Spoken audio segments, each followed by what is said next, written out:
Hey, this is going to be a little walkthrough of still life claps and snaps. The instrument consists of just claps and snaps. It was recorded by five different clappers and snappers in a large bathroom that was tiled and cement, super lively room. Um, and Yeah, we used four different microphones, and folks were spread around the room.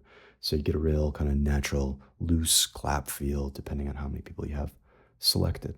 Um, Over here, you can select how many clappers and snappers you're going to have. So just one versus 15.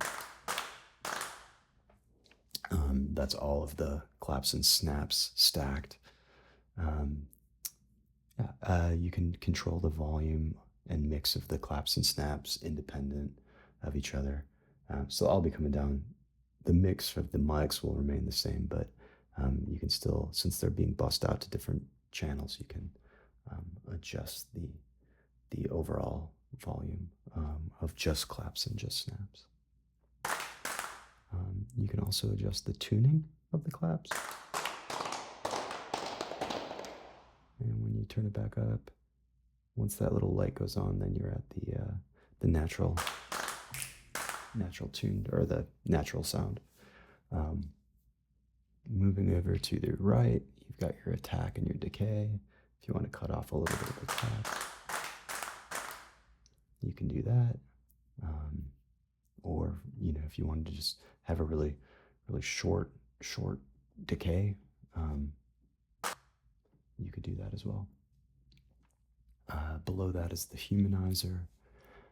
If you're working on a quantized beat or something and you wanted to add a little looseness, you can turn this up and it adds a little random delay to the hits.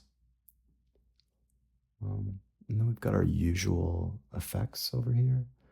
Our tape emulator. You can select between 10 different hiss sounds.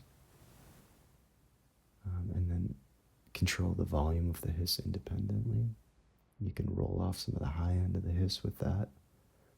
You can roll off the high end of the claps and snaps as well, but you would do that in the EQ.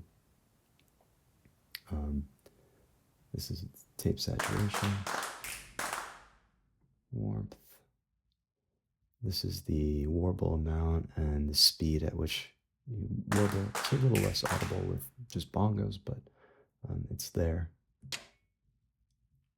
You got your LFO.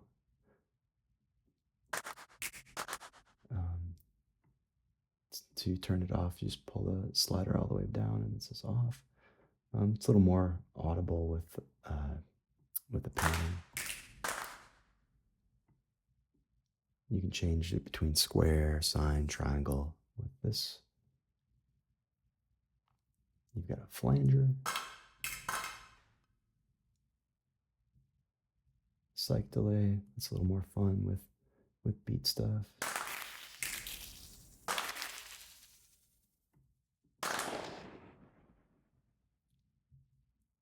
Chorus. Glide. This isn't going to do much except for add like a little twinge if you're jumping between claps and snaps. Loops. This is kind of your usual Kontakt sequencer. I've got one beat just programmed in on pattern 1. So pattern 1 is going to be triggered if I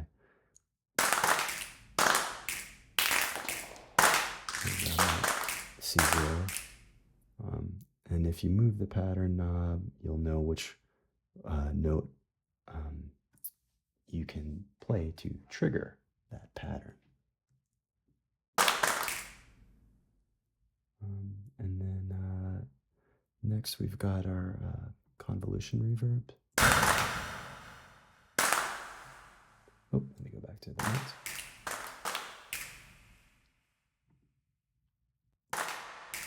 You can change the size up to 150%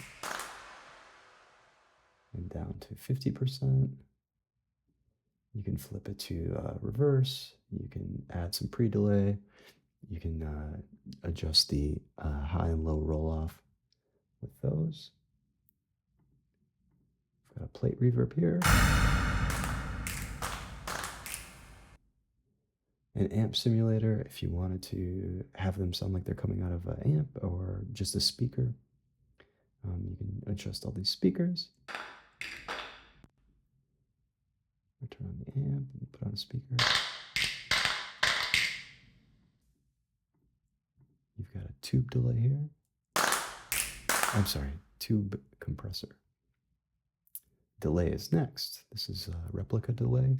You can choose between modern, analog, tape, vintage, diffusion.